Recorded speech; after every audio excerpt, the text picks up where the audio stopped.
Part 2. The end of the cruise from the other side. I am still sleeping in a separate room and have had 2 weeks of therapy. I am actually looking forward to week 3 and would go 2 times a week if I could afford it.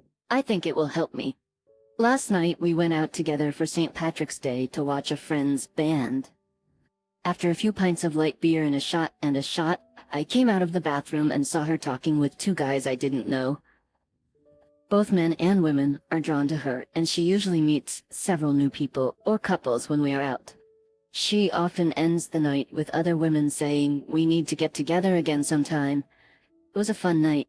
She was trying to show the guy how to spin while dancing, which is a very simple move that pretty much anyone can do without instruction. I sat down and watched as she grabbed his hands, trying to spin him around. After about 10 or 15 minutes, she introduced this guy to me and everyone at our table. She then sat down. After a while, everyone was dancing, so she got up to dance.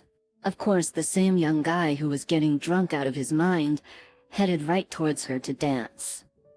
He went to put his hands on her, and she looked somewhat freaked out and came back to sit down.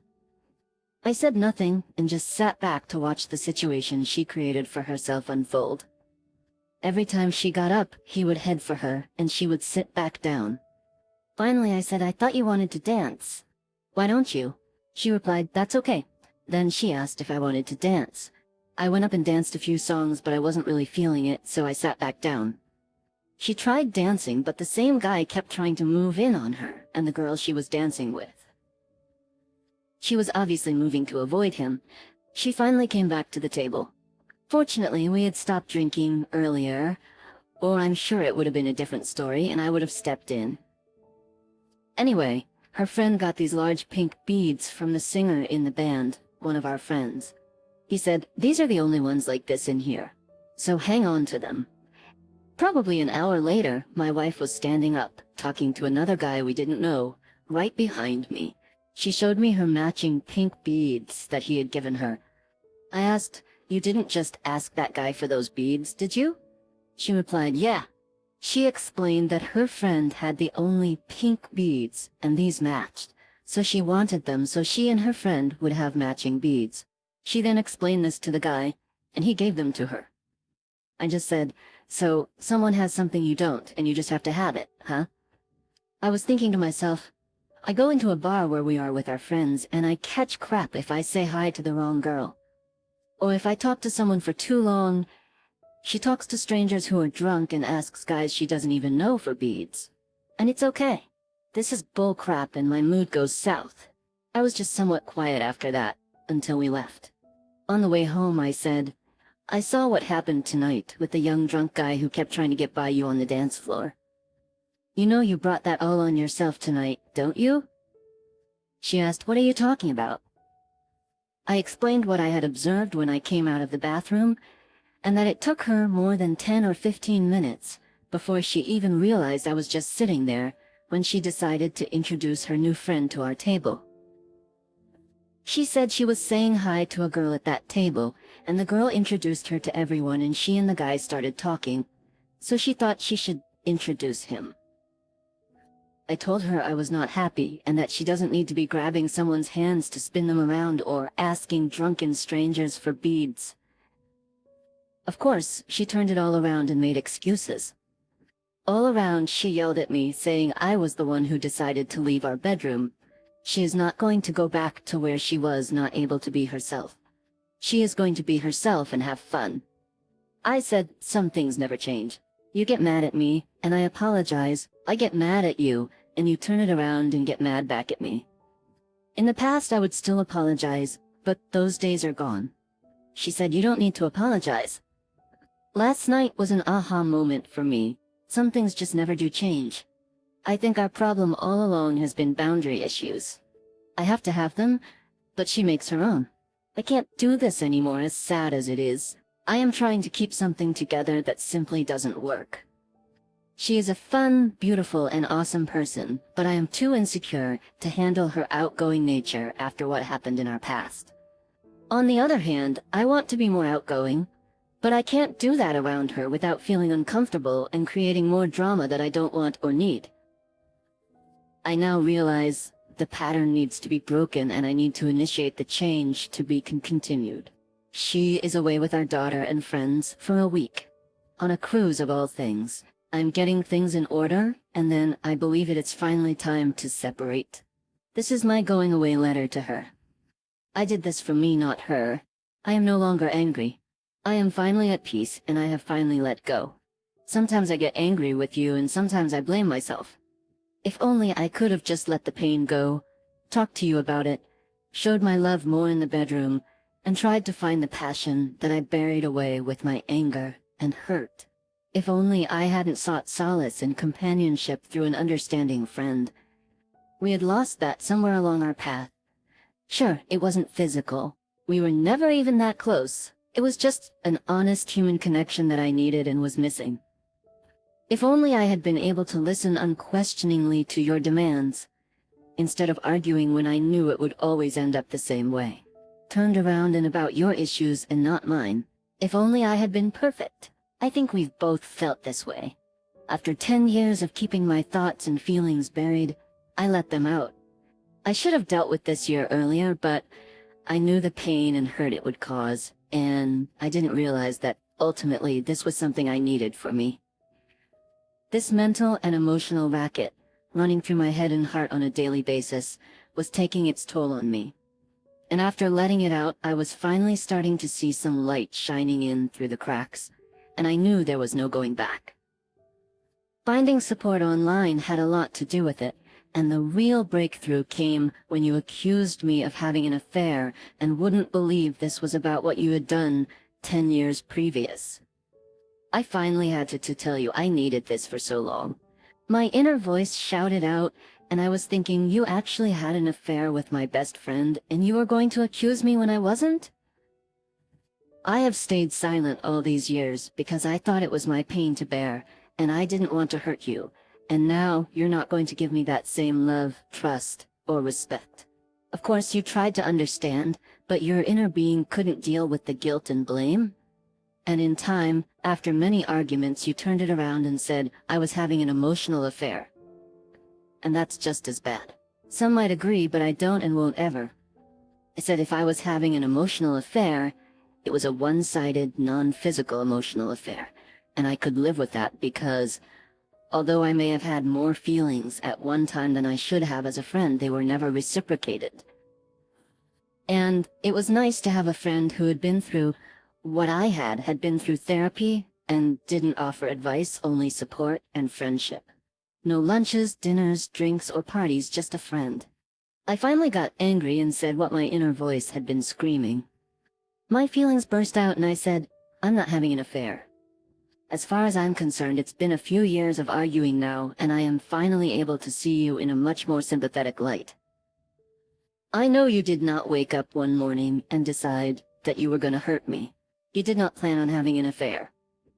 It was something that happened, and when you saw the opportunity to have what you felt was missing, or what you deserved or needed, wanted, whatever it was, you went for it. It was a decision you made, and life is always about choices. I have made bad choices of my own, and all we can do is learn from them and move on, trying to make better choices in the future. Unfortunately, when we make bad choices, they sometimes affect others, and we have to live with the outcome. But life goes on, and hopefully we both make the best of every day, whether it's together or on our own. I have learned that we are all in this together, meaning everyone, and yet we are also all in this alone, and are responsible for our own actions. You simply acted on your life experiences and emotions, and you chose to do what seemed right for you at the time, which is exactly what we all do. Looking back on it, I could see what a mess we were. Our insecurities and flaws became more exaggerated when we were together. We sometimes brought out the best in each other, but we often brought out the worst in each other as well. I am thankful for our talk at Olive Garden and afterwards at home on SETI, and I believe I am finally able to forgive you and let this pain go. It's all out now. I've said it all, and we need to move forward from this. I still have questions, and I let you know what they were. But even with answers, I'll always ask why. And nothing you could say will ever make it okay. And we both know this. Some things in life are just too hard to accept. I love you, and I know you love me, but I don't think it's enough when there's no foundation to build on. I apologize for not being honest with you. I should have told you how I was feeling and shared my pain, but I was confused myself. We always liked the same things and had so many years together that that's all I knew, but we were obviously missing something for the affair to have happened in the first place. And we were obviously missing something that I needed to share my pain with anyone who would listen, always making me and your partner as the villains and you as the victim. Until I finally found someone who would listen and not judge me or you, not tell me I should leave, just be a friend and listen and say I needed to get help and work through my pain in order to let it go. I know you feel the friend should have been you. That was one of my mistakes. I drew the line and it hurt you, but I didn't care, because you hurt me, and I needed this for me. I had someone who would just listen, and not blame or make excuses. In the end, I found out that my therapist was who I should have talked to all the time. Not you, not a friend, but a therapist who could help me let it all out and sort through my real feelings by helping me to just be honest with myself. I apologize for not knowing myself better and realizing how damaging it really was to hold this inside. I apologize for not seeing you for who you are, instead trying to make you be my version of who I wanted you to be. You are open and loving, fun and unique, outgoing and very touchy-feely with others. This too often made me uncomfortable, and by trying to rein in your free spirit, I caused you to resist and rebel. You would get angry thinking you weren't doing anything wrong, but if what you're doing is making your partner uncomfortable, it either needs to change or it needs to be talked about. You could be openly flirtatious or suggestively dancing, and I was supposed to be okay with it. Yet we would get into arguments if I even talked to certain girls. The problem was I never knew who they were until after I talked to them, and you would get mad when I tried to talk. It usually ended badly, so for the most part I kept quiet. This all fits in with being honest with you and knowing myself better.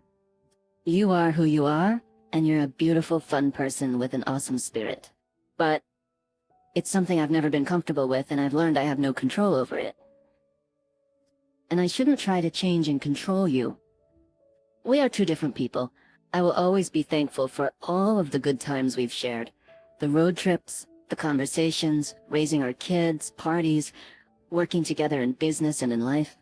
You've always encouraged whatever I wanted to do, whether it was opening the salon, moving it more than once, going into construction, motorcycle riding, or playing guitar. I have tried to encourage and support you as well. I did this through the salon, education, family matters, during illnesses, dancing, martial arts, and other things along the way. I am proud that you are finally working on yourself. I know you have a lot of inner pain and anger that you need to let go of. Although it wasn't necessary for me, I am proud that you are finally getting your GED because I knew you could do it. And I know you need and want it for yourself. I believe this is a big step for you and just the beginning of new opportunities. I wish for you to find health and wholeness in your heart, soul, mind, and body. You are a good person and deserve great things. I forgive you, and I hope that one day you forgive me. You've said many hurtful things during moments of anger. And I know I have also hurt you. I now realize that forgiving and forgetting are very different things. I need to forgive you for both of us to heal. But I needed to do it for myself first. And so I forgive you. But I must not forget the lessons I learned from our marriage. I must not forget what is most important to me right now. Freedom from the pain of our past, freedom from distrust, freedom to pursue friendships, freedom from anger and control. We both tried to control each other, and we both let resentment sink in and eat at our relationship. This has been going on longer than I think either of us realize. For too long, I resisted forgiving, because I had confused forgiveness with being okay with what happened. Nothing could be further from the truth. I'm not okay with it, and I never will be. But you are far from the only person in the world who has done something hurtful without intending to. Sometimes bad things just happen to good people. We have all hurt people in our lives, and we have all benefited from someone's forgiveness. How much better would the world be if everyone let go of their pain the way I did? I needed to learn to release the anger and resentment, to let it go, and instead choose to forgive. I needed to learn from the pain instead of wallowing in it. I'm trying, and it's a process for sure. But so far, it's been a very necessary and worthwhile process. This is so hard for me. But I truly believe the best thing for us to do right now is to separate and have our own space and life experiences. We will either find that we are better apart and free from the layers of anger, pain, distrust, etc., or we will realize how much we miss our time together and be willing to make sacrifices to try and make it work. If one of us decides there is no turning back, then that means it's just not meant to be. I'm not sure if this is the right thing to do, but what we've been doing isn't working, and the history of the past tells me that even if we try, the hard feelings will resurface and we will both become angry once again. I really don't want that anymore. I just want peace. My first question would be, why would you stay? If you have younger kids, I understand, but because you love her or him. Seriously, they sure didn't care about you while being in bed with someone else. My second question would be, how do you accept such an unacceptable betrayal? What can you possibly say to yourself to make it okay or get over it? And finally, how do you deal with the triggers and memories? To this day, certain songs, movies, phrases, cars, or anything else can still take me back there. Maybe it's because it was an ongoing affair with a close friend who happens to have the same first name as me. Do you know how long it took for me to hear my name in bed and not have my mind go to him? It still happens. Maybe it's just how my mind works. My wife had a horrid affair 12 years ago. I have shared my story and explained why I stayed, and for the most part, it was good. But I have learned that while you can forgive, you will never forget. There is also no justification or any way to ever be okay with it. Trust me, I've tried everything. I've blamed myself and told myself she was manipulated by him, making her a victim. But the fact is, there is no excuse good enough. When someone you are married to and have been faithful to, then sleeps with someone else, it's over.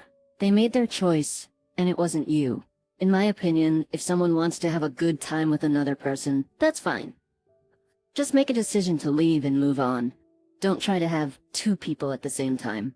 You can lie to yourself or tell yourself whatever you want, but the fact remains that they shared an intimate part of themselves with another person while supposedly being in love with you. And nothing makes it okay. Nothing. Yes, I tried to be okay with this for many years and kept silent, but it never went away and was always lurking in the shadows. This kills me because I have an attractive wife and people regularly tell me, "Your wife is so beautiful, sweet, cute, awesome," or whatever else on a regular basis. And she is. But then there's the side of her that has a bad temper and justifies her actions that others don't see. I end up lashing out in anger, and I can see the hurt in her eyes. I never brought up the affair. But now that I have finally been honest with myself and her, and I've come clean about how this has bothered me, it has gotten ugly. She has tried blaming everything and anything else, and it's like we are strangers at times. There are the women who told me she loved me while also sleeping with my best friend at the same time for God knows how long until they were caught. It really sucks because I believe she has been faithful ever since. I believe she was confused, and I believe she loves me and is sorry. It happened, but it did. And it will always be there, and the resentment grows. I have tried prayer, therapy, talking with her, and yes, I have finally forgiven her. No more anger towards her, just sadness that it has to be over. I will never forget, and I feel I must leave her. Our kids are grown up. I'm 53 and I have to start over. For me, I never brought it up in 12 years, not even once. I should have, but I didn't want to hurt her. Our original therapist said we needed to put it behind us and build new memories together. So we had a lot of good times, but it was always there and I silently suffered. Bonding was never the same, and not because she didn't want it. It was originally all about me getting her off. It became just like masturbation, just getting it over with and finishing. My head caused problems at times. I grew to hate it. It all finally came out, and once I got into therapy on my own, the tears flowed and I relived it all over again. Only this time I had to face what really happened and stop lying to myself. She came clean too about some pretty brutal admissions. It was the hardest thing I've ever been through, and it was like it just happened. If she had been there for me, it might have been different. But she said it happened a long time ago. I am no longer the same person, and I'm sorry, but I can't go back there. I said I've had to go back there too many times over the years, and I don't have a choice. She can just act like it never happened and be an amazing and supportive wife. But I can't act like it never happened, not anymore. It's finally out, and it felt amazing to release it and be able to talk about it. As far as forgiving her, I believe I have, but not for her. For me, I had to release the anger and the hurt, and it's out. I feel better. I just no longer feel the same towards her. I care, I even love, but it doesn't feel right anymore, and it is sad. But it's reality. I feel bad, and I just have to keep telling myself she didn't feel bad about me while she was with my friend at his house, his girlfriend's house, and even in our own house, but not our bed. So, I have forgiven, but that does not make what happened okay. It just allows me to move on and not carry the hate and anger. I don't know if that makes sense, but 9 months of therapy has helped, and We were told that in order to move on, I had to take some blame for what happened, as I must have done something to push her away. He was manipulative, and I basically told myself she was a victim. That's how I got by. I was told I had to put it behind me, because every time I brought it up, it was like sticking a knife into a wound, and it would ruin her self-esteem. What about mine? We had to put it behind us, build new memories, and never talk about it again. I was never able to get angry either, because I caught them on a cruise together. She was with her sisters, and he paid for it and went along. Another long story. I couldn't get angry because when I finally reached her on the ship's phone and told her what I knew, she started denying it. Once I told her I knew and it was verified, she started crying and said she wanted to see what it was like waking up next to him. When she rolled over in the morning and it was him and not me, she freaked out and asked him to leave. He flew home from the island. I was on an island, which he did not do because of anything other than trying to cover his tracks. He had the audacity to call me and claim he was on a business trip in Mexico asking how I was doing. When she finally called back, she was so upset that she considered ending things and was crying while staring into the water. A man approached her and talked her down. Instead of being angry with her, I had to grieve on my own all week, worrying if she would leave me. When she returned home, I begged her to stay and did whatever it took because I didn't want her to run to him. It was all handled poorly. No wonder I'm fed up. After 30 years, we have a lot in common, but all of this is eating away at me. I want to separate and see if I truly miss her when I don't have the guilt of constantly being with her. I just want to be on my own and see how it feels. I wouldn't be opposed to dating, but she is outgoing and flirtatious by nature, so I believe part of this is also a test to see if she remains faithful. If her wild side comes out and she moves on, it's a risk. But my inner voice has been telling me to do this for far too long. I would say I developed an unhealthy attraction to someone who only saw me as a friend. In therapy, I realized what happened and why, and it never went beyond a one-sided emotional attachment. I became attached because this friend, her husband, my wife and I had gone out together on several occasions and we also worked together, so we naturally talked. One day at work, she surprised me by telling me she was getting a divorce. I asked why, and she said that over the course of her 8-year marriage, her husband had multiple affairs. She found out about another one and just couldn't take it anymore. In my mind, I thought 2 things. 1. Here was this attractive and intelligent woman who believed in being faithful in a marriage, and her husband couldn't keep it in his pants. Lie? 2. I always had questions about how my wife could do what she did with my best friend while we were all hanging out together, and I never got any answers. Who does this kind of thing anyway? That's where the common bond was. I ended up talking to her about what I had been through and how I never truly got over it. I just learned to lie to myself to justify it and make her the victim, but deep down I knew she was the aggressor. I just refused to believe it. Her advice was, "Your situation is so different from mine. You've been married for 30 years. This happened a long time ago, and as far as you know, she's been faithful since." You have children together and a lot of history. I think you should go to counseling and try to figure this out.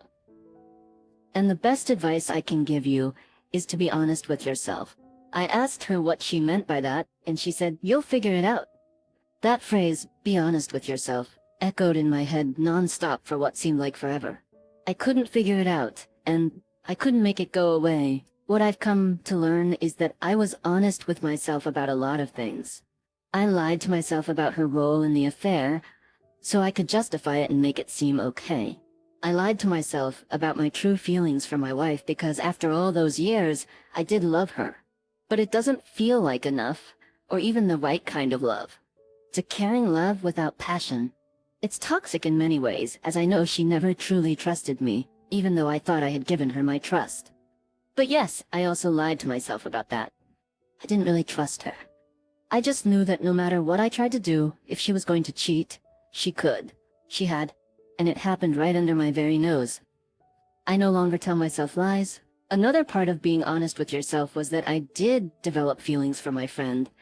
When my wife called her at work one day and said, "How long have you been sleeping with my husband?" She was truly blown away. I panicked and went to work to apologize as nothing had ever even remotely happened between us. Nothing. And this was my boss's assistant, and I was concerned for my job. She asked me point blank, "Where is this coming from?" I had to fess up, and I said, "After this many years, my wife knows me better than anyone, and I guess it's obvious to her that I have stronger feelings for you than I should have as a friend. I'm sorry." I went on to say that we can't always control our feelings, only how we react to them, and I hope I've never acted inappropriately. She said, "Oh my God, I feel like I should call her and apologize, but I didn't do anything, and as far as I know, neither did you." I avoided her for a couple of days, but we had to work together. So when I did see her, I again said I was sorry, and that I would do my best to keep all communication professional. She said, "Don't even worry about it. I'm okay as long as you are. And that is in the past. Today is a new day." And that was it. We continued on being friends and co-workers, and my wife obviously didn't like it. She tried, but she was always very jealous and possessive, and I had always backed down to her demands, meaning we'd go out and she could dance or be outgoing and flirtatious around anyone. But if I even talked to a slightly attractive female, she could go off the deep end. Not every time, but when she did, it could get ugly. So I was always on guard. This time I drew the line. I finally stood up to her and said, "I'm not doing anything wrong. We work together and are friends, and if you have a problem with it, it's your problem. I know this was wrong because I had feelings, but it felt good to finally tell her how it really felt, draw the line and stand up for myself." I started therapy, and if she had only tried to accept her role and help me through it, I think things would be better. But she continued to blame all of our problems on my friend and me, instead of taking any blame herself. It got very ugly on several occasions, and then the next day she would always try to act like all was wonderful again. I did learn in therapy how I developed the attachment. This was the person who was there for me when all of these repressed feelings finally came out. My wife wasn't. She couldn't deal with it and tried blaming anyone and anything else. Instead of acting like a wife or saying, "You deserve better," she acted like a true friend, or the voice of reason. And she never once told me, "You should leave," if I ever said anything even slightly suggestive. And I'm ashamed to say I have.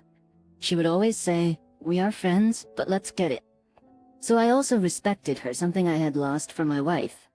She moved over 2,000 miles away almost 2 years ago. We rarely talk anymore. We occasionally text. And when she was recently here to help her daughter move, I only saw her once for about 45 minutes, when we met for coffee. Not one time did we ever meet for lunch, dinner, drinks, or anything outside of work unless my wife and other coworkers or friends were involved.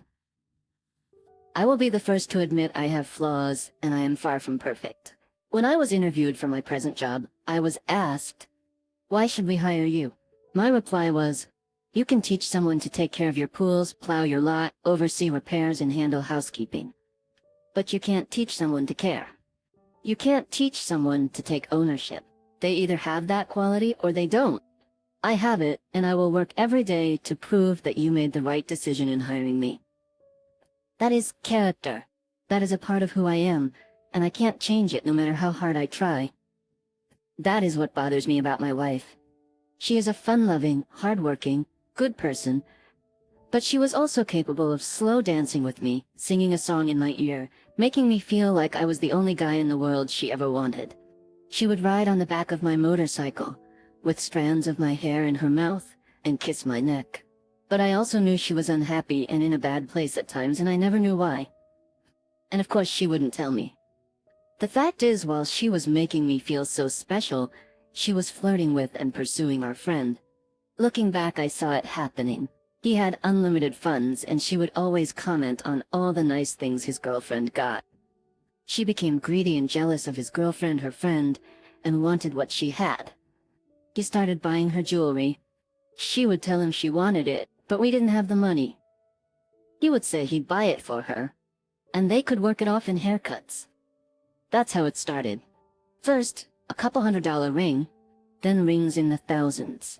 And finally, a $4,000 bracelet and a cruise. She couldn't help herself. Between the gifts and the bonding, she was out of control, and her dark place was feeling guilty because I didn't know. I was also good to her, and when I'd question, she would reassure me that there was nothing. So that's why, even after all these years, it still eats at me. It becomes a question of character. I couldn't do that.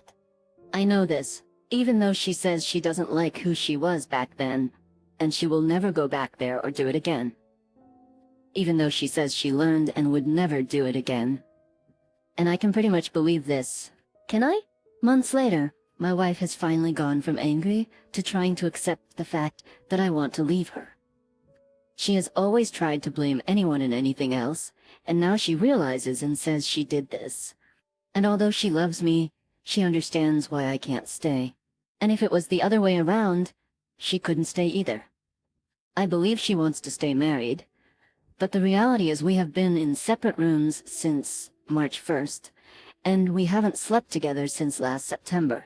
Both my choice. I can't just go through the motions, and although I do have a desire for kissing and a good time, I don't desire it with her. I haven't in a long time. Sad. I think we'd both be better off with others and a clean slate. I just don't think she realizes it yet. I am not using her affair as a reason to divorce now. But yes, her choice to get physical and be in a relationship with my supposed best friend for about a year, as I have since learned, does heavily weigh into the life experiences that have brought me to where I am now. Nah, how judgmental of you anyway. I will say my therapist, whom I had to spend many months with to help me get through all of this buried pain, said that what I suffered from was very close to PTSD. I never really faced it all when it happened because of the way I found out, and because I had several days to think about what they did before seeing her again. I couldn't let myself be angry at her, because she told me she contemplated jumping off the side of the cruise ship and a stranger stopped her. She said that would be easier than coming home and facing me and our kids. I ended up doing whatever it took to make sure my kids had their mom, and also to make sure my piece of crap, so-called best friend, didn't take more away from me than he already had. Maybe if we had good counseling back then, it would have ended differently. But I doubt it. The betrayal was too deep. I was also told by my therapist and others that there is no time limit on how long it takes to get over this or decide that I can't. The affair was her choice. This is mine. I did overstay, and I could have left 7 years ago, or even earlier. As I said, you don't know all of my life experiences that led to this, and it's about a whole lot more than just the affair. But even if it wasn't, the affair would be enough. I know I am not alone in my regret. I stayed because at the time it's all I knew. I stayed because I had younger children who were the same age my brothers were when my parents divorced. I stayed because he took so much from me and my family, and I didn't want him to win. I stayed because I didn't want him around my kids. I stayed because I lied to myself about the affair and made myself believe that I pushed her away. And he manipulated her, and therefore she was a victim. I stayed because I loved her, and we had 20 years together. I am finally at the point where I feel we both need to start fresh. I want to, but she doesn't. However, I believe that in time she will realize it was for the best. That is my hope anyway. My comment is, did you also overstay in your marriage? And what was the turning point? I'm going to grab a bite, and I'll see you in the next one.